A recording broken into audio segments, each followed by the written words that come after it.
Sinisimula na ang culinary challenge at sa smashalok ko, ang nakatanggap si Juni Melissa, ang master ng pagluluto, ay ang chef. Pero hindi mo inakala na iyon lang. Nariyan din ang mahal na lola. Alamin natin kung ano ang nais ni Baby Tyler. Nalaman ko na kung ano ang gusto ko. Magsimula tayo sa cake. Maghanda na. Magandang ideya yan, Tyler. Hayaan mo akong mauna. Alam ko pa kung ano ang lulutuin. Meron akong mga cake at cream. Pagsama-samahin natin ang lahat ng ito. Ngayon, ilalagay natin ito sa isang bilog na molde ng salamin. Kanadidal pagbagsyanan ubams, the shells is dead. Starfish and algae. Pungil sui will sunasal na jelly is dibanit.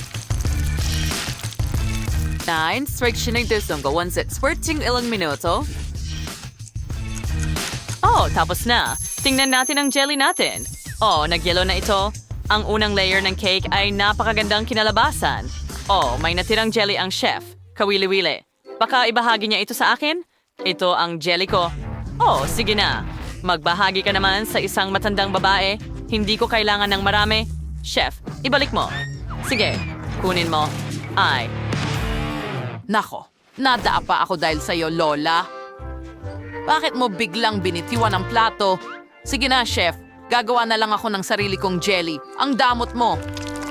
Ngayon, gagamitin natin ang kaunting pulot. Napakamalagkit nito. Mahusay. Ano ang ginagawa ni Melissa? Pinuputol ko ang tamang hugis ng cake. Ngayon, hindi na ito kailangan para linisin. At kalahating bilog. Kung hindi mo ito kailangan, pulot, kukunin ko na lahat para sa sarili ko. Uubusin ko lahat sa paligid ng kahon ng pulot. Pagkatapos, ibuhos ang glaze. Perfecto. Nagiging sobrang maliwanag.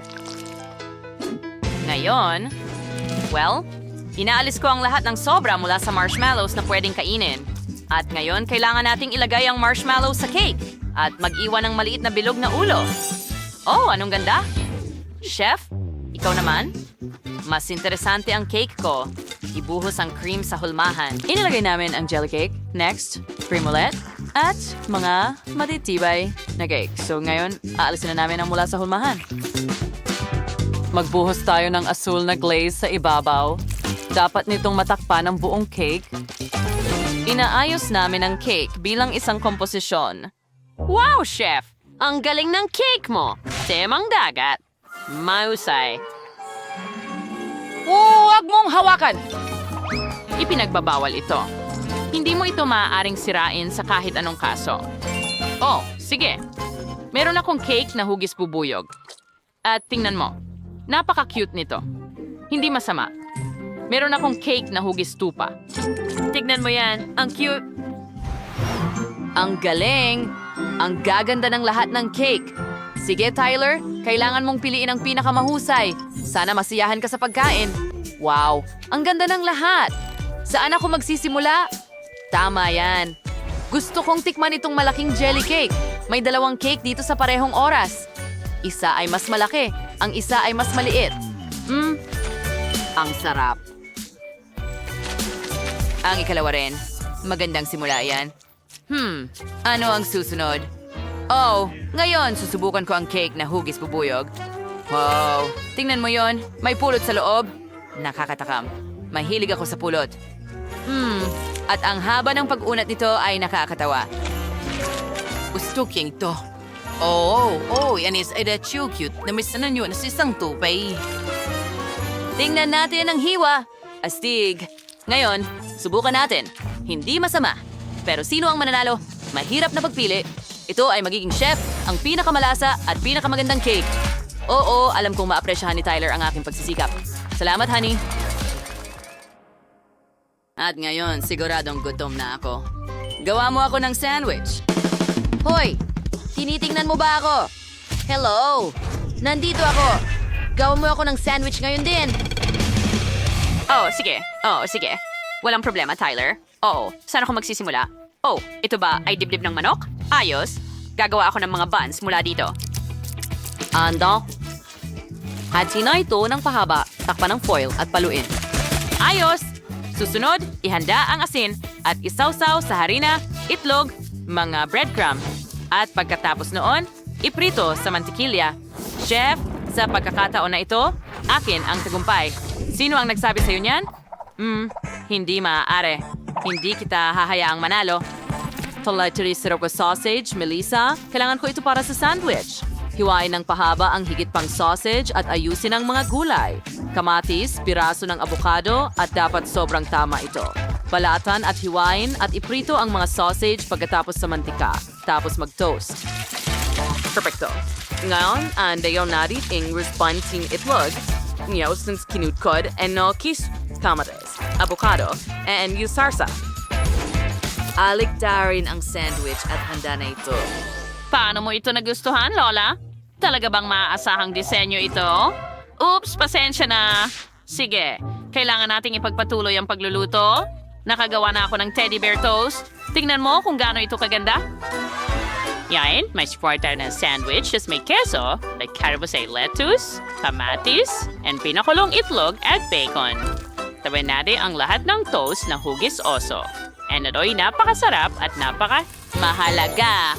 Naiprito ko na ang manok. Mukhang mas masarap kaysa sa KFC. Inilagay namin ito sa plato, nagdagdag ng bacon, maraming keso, kaunting sausages, at sauce sa ibabaw. Isa pang dibdib ng manok at handa na ang aming sandwich. Tikman mo, Tyler! Ano ang inihanda mo para sa akin? Magsimula tayo sa pinakamalaking sandwich. Ang dami nitong laman. Astig. Bawat layer ay sobrang sarap. Gusto ko ito. So, ano ang susubukan mo next? Oh, wow! Anong cute na maliit na teddy bear sandwich? Subukan mo ito. Masarap. Pero masyadong corny. At ano ang huli? Oh, iba ito. Subukan natin. Wow! Sobrang sarap. Oh, satisfied na ako. Ang panalo ay ang kapatid kong babae. Oo, alam ko na. Ako ang pinakamahusay. Yoho! Mangyaring makipag-ugnayan sa akin para sa masarap na sandwich. Ngayon, gumawa ka ng scrambled eggs para sa akin. Sure. Kailangan ho ng isang itlog. Ihulog natin ito sa kawali at alisin ang balat. Wow! Ganun lang kasimple yon. Kailangan ko ng mas maraming itlog sa kawali. Sige, magkaroon tayo ng 10 piraso ng sabay-sabay. Lumalaki na si Tyler, kailangan niya ng mas malalaking portion. Melissa, anong ginagawa mo dyan? Aba, hindi mo siya maasikaso. Alisin ang omelette mula sa kawali at bumuo tayo ng figurine ng aso mula sa kanin. Pagkatapos, ay idagdag ang kumot mula sa omelette sa ibabaw. At tingnan mo yan. Oh, ang cute naman. At mayroong akong klasikal na pritong itlog. Ayos, nakadekorasyon ito na parang mga bulaklak. Ew! Ano yan? Mga shell sa paligid. Ano naman dito? Oh, pritong itlog. Gusto ko yan. Subukan natin. Oh, at masarap naman. Oh, at tingnan mo yon. Isa itong aso na gawa sa kanin na may kumot na omelette. Ang galing. Gusto ko ito. Well, napagdesisyonan ko na. Ang nanalo ay si Lola. Hura! Ito ang aking tagumpay. Unang panalo, salamat mahal. Ang saya ko. Nagustuhan mo ba ang aming video? Pindutin mo na ang like button at mag-subscribe sa aming channel. Kita Kits!